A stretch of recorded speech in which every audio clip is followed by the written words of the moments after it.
Welcome to the Susan Brender Show. It's all about you, featuring shows on health and wellness, the performing arts, politics, and people who inspire you to be your best. And now, here's Susan Brender. I'm Susan Brender, and this is the Susan Brender Show. Today, I'm really honored by having Barbara Crowley on my show. She's enjoying her third iteration of a career path.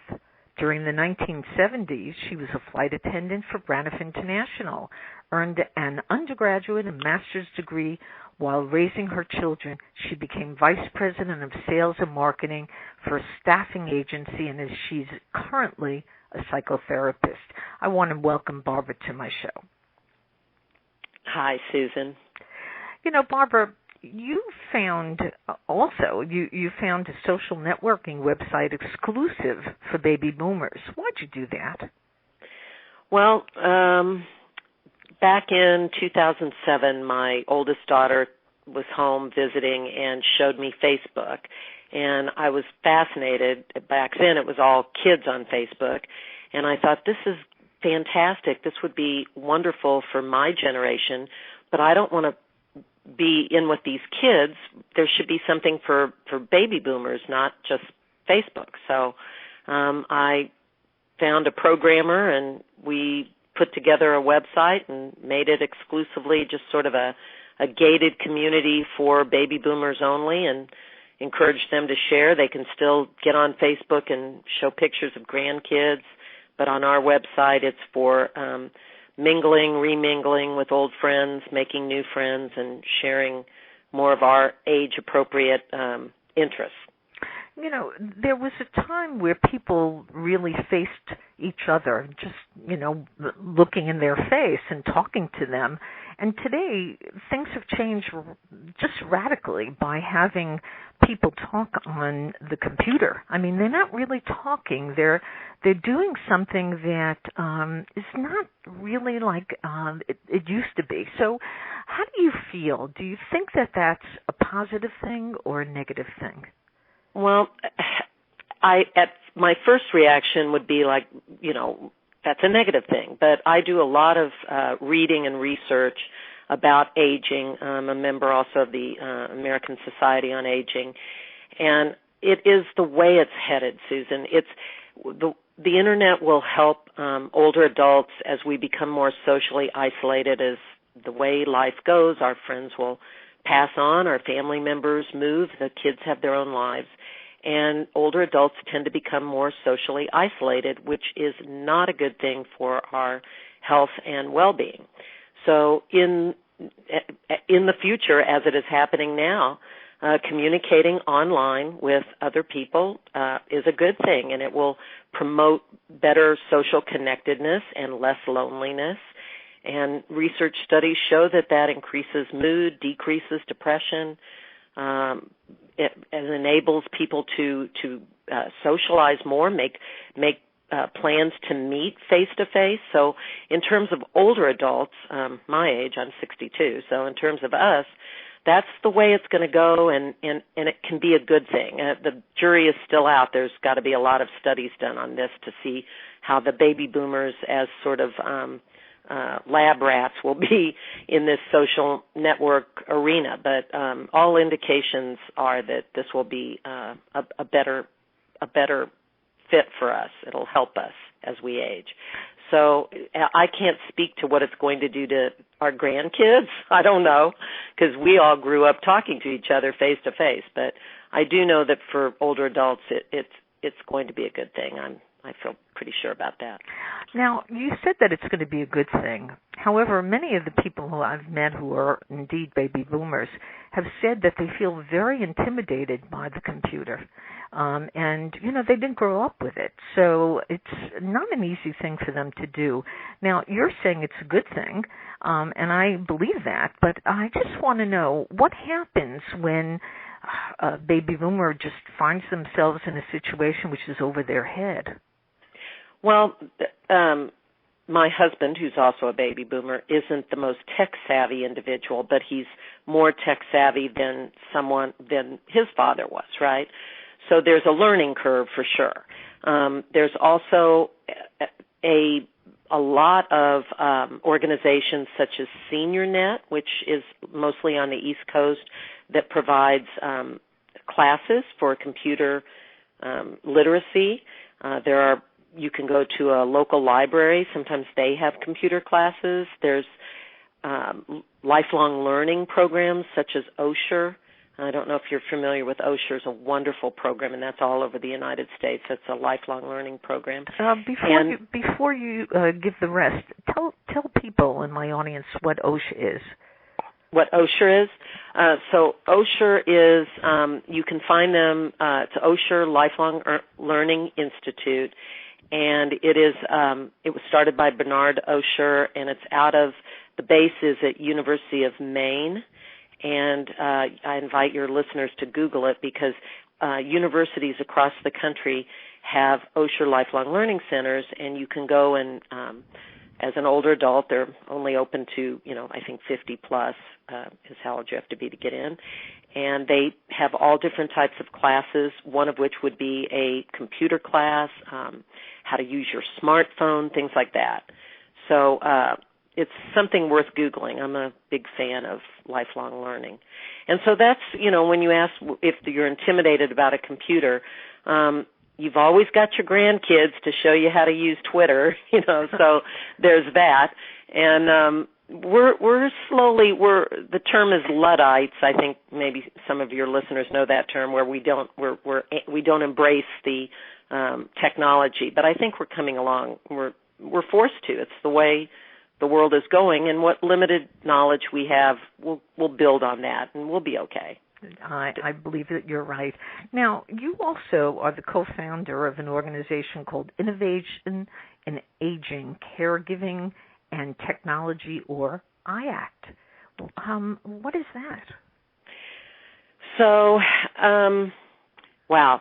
So in 2012, I believe, I was invited to go to the Mobile Health Summit. It's called the mHealth Summit, because my website, snabo.com, my programmer made a companion app.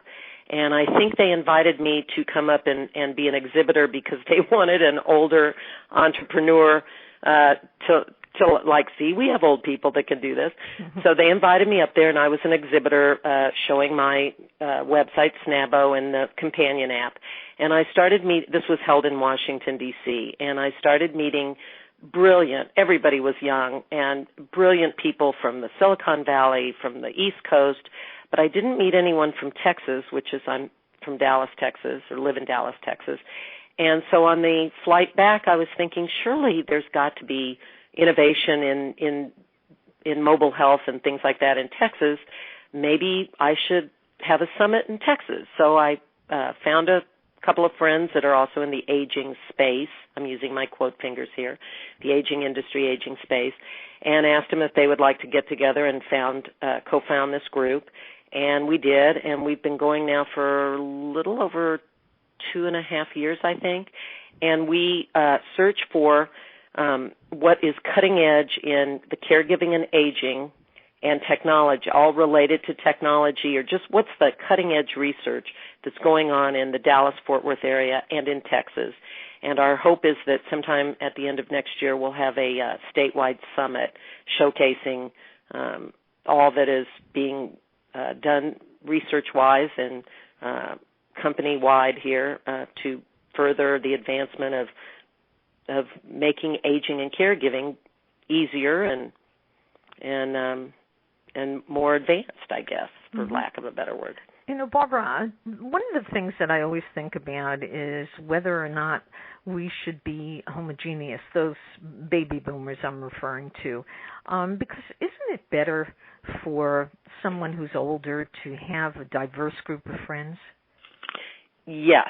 I don't know about better, and now you have prompted me to want to go look up the research studies on that. But it's certainly, there is truth to the adage, if you hang out with the young people, you feel younger and things like that.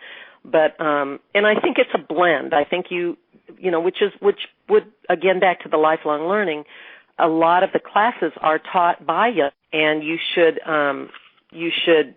intermingle with younger people to stay fresh. But there is also great benefit in revisiting the nostalgia and, being able to have sort of misery loves company in being around your peer group. There's nobody who knows what you're going through in terms of aging and grandchildren and children and aging parents and all of that. No one understands that more than your peer. So I think that a blend of both, but as I said, now you've prompted me to want to go look up studies and see what are the benefits of hanging around younger people for older adults, and I'm sure there's intergenerational studies on that as well. Mm-hmm. Now, let's turn a little bit to something else, and that is the fact that you believe that the therapeutic relationship is a unique social connection that allows individuals a safe space to explore. Now, explain that to our audience, because it's an interesting point. Well, now you're getting into what I'm doing now currently, which is I'm a psychotherapist. Actually, I'm still an intern, have to make a qualifier with that. I've got a few more hours before I'm fully licensed. But so I think that the rapport that someone establishes in a therapeutic relationship is huge, and it's a place where you develop that relationship, where they feel safe to confide in you, and then you do the work. I just really believe that. In fact, I offer consultations because if the client and I aren't a good fit from the beginning, it's not going to work. We have to be agreeable with each other. So my feelings are never hurt if they're like, can you give me a referral to someone younger, someone older, someone different style? That because the therapeutic relationship is therapeutic. So that's kind of it in a nutshell. Now, a therapeutic relationship, this is an interesting concept because so many people have so many problems, especially now. It's really very difficult for people, whether they're young or whether they're old. And so I'm just curious about the whole notion of psychotherapy. I want you to explain to our audience the advantages of psychotherapy and also what takes place when people visit a psychotherapist. Well, I think that unlike, first of all, I don't believe you need to be in psychotherapy for your entire lives, right?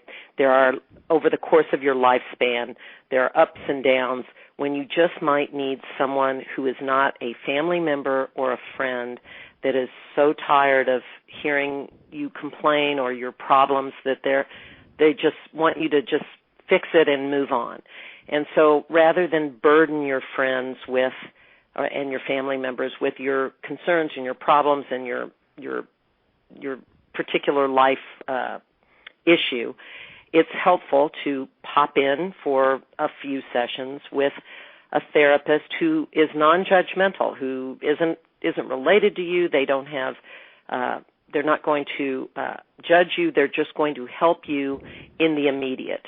And their focus, and I guess I can only speak for myself, but I have laser focus on that one particular person. I almost feel like I put on a T-shirt that's like team, whoever it is, let's just say Mary, Team Mary.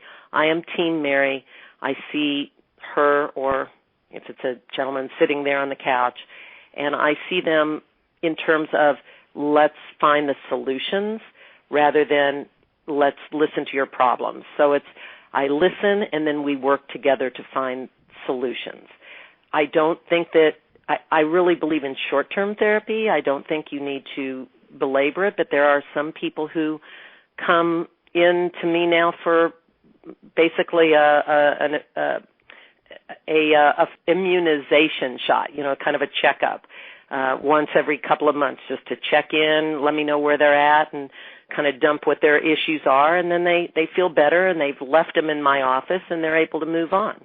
Mm-hmm. So now that's the people with life issues. That's not to diminish in any way people that have mental health issues that do require medication and do require more intensive therapy. So what I was referring to here was more people with just basic life issues. Barbara, this show often is about vitality, and we refer to it as a show that deals with vitality and health. In your case, I would like to know whether there's something that people can do besides just seeing a psychotherapist to maintain their vitality. Exercise, look into mindful meditation. That's breathing techniques they're my go-to. If you can just stop and breathe before you knee-jerk react, it would help you in so many areas of your life. There's a Dr. Andrew Weil, I think it's E-I-L or I-E. I always get.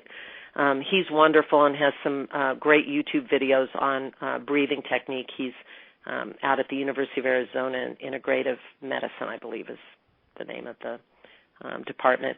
But he's a wonderful person to listen to learn breathing techniques.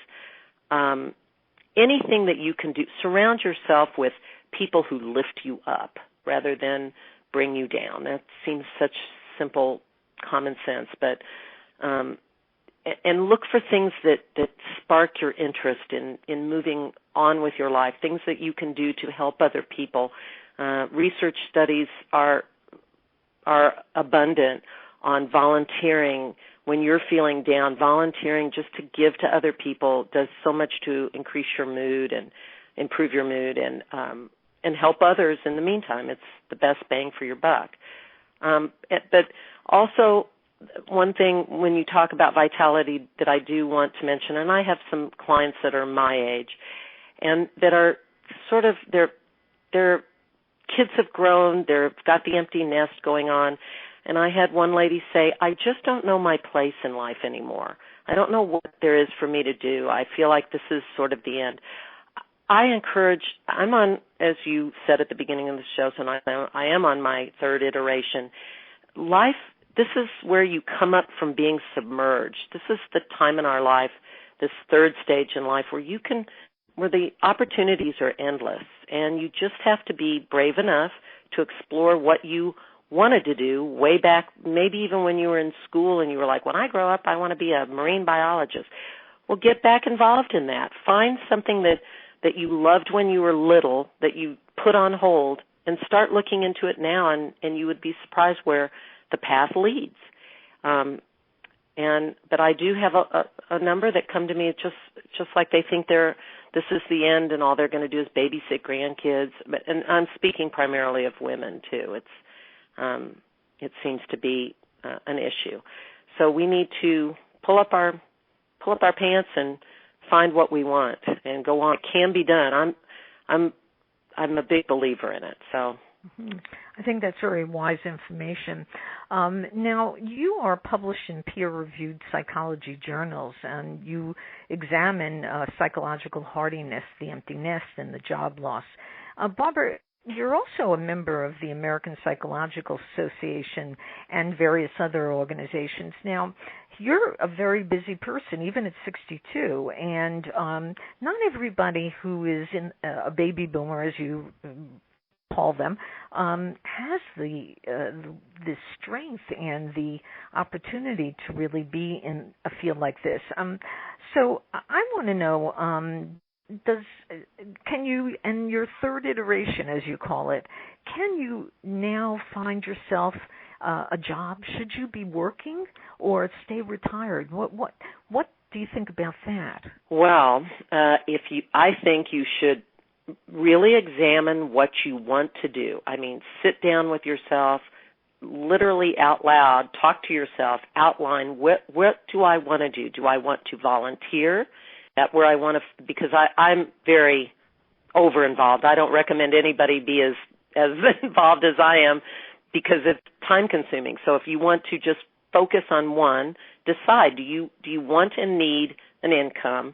Because if you do, there are opportunities out there for older people to be hired. I think a couple of weeks ago was Hire a Senior Day, even though I do not care for the term senior, but that's what we are. There's websites, and I really, if anyone wants to contact me, I have some of those websites. It would be too lengthy for me to give them out now, but there's a lot of websites out there that people can go online as an older adult and find a job. They are hiring older people. There's wisdom in they want to hire older people because of our wisdom that we bring to a job and our patience. But if you need an income and want to, it's available. Don't give up hope. It's available. However, if you want to just volunteer, if you have the luxury of, I'm done working, I've retired, find something, again, that gives you purpose, meaning, and pick it and go for it, and don't leave a stone unturned until you find what you're satisfied doing. You certainly don't have to be involved in a myriad of organizations. You can pick one and donate that amount of time to it. But if you're fine being retired, then be comfortable with that. If you like to babysit your grandchildren and just sit on a porch and drink coffee, then do that and be fine with that. Be comfortable with what you want to do in this third stage of life. Don't feel judged by other people who are still working. Don't feel judged by other ladies who are involved in organization after organization. Do what makes you happy this third stage. Our longevity has increased. We're going to all be blessed with a much longer life, according to the scientists.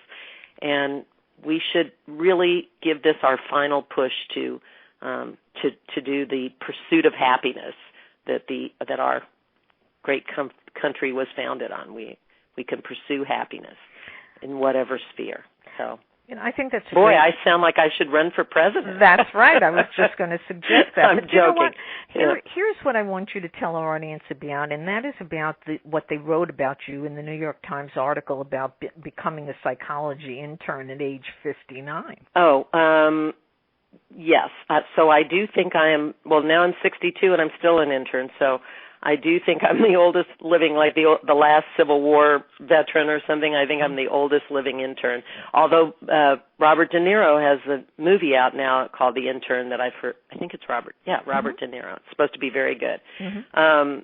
Yes. So I became an intern, and it was definitely working with younger people put me out of my comfort zone because I had to be on the bottom of the pile, and working with young adults that were already licensed and are ahead of me.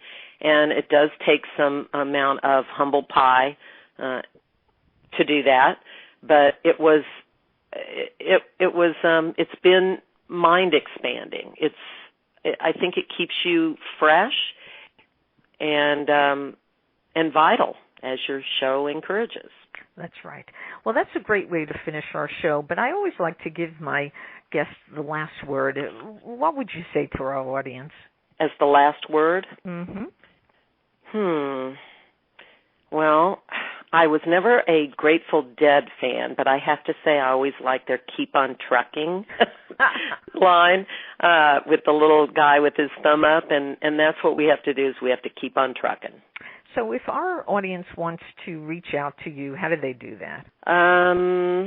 They can email me. Do you want me to give my email out? Is that what you... It's up to you. They can email me at bcrowley, Crowley, at snabo.com, S like Sam, N like Nancy, A like Apple, B like boy, another B like boy, O like orange.com. And I do respond, and I'm happy to provide links to anything they're interested in that I may have mentioned on the show. I can't help but asking you, what is Snabo? Well, Snabo is that's my website, snabo.com, and it's an acronym that stands for Social Network Allowing Baby Boomers Only. That's great.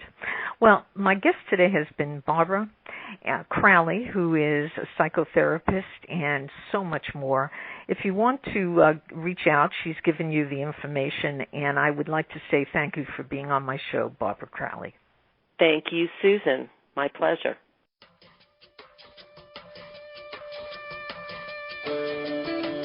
Thank you for listening to The Susan Brender Show.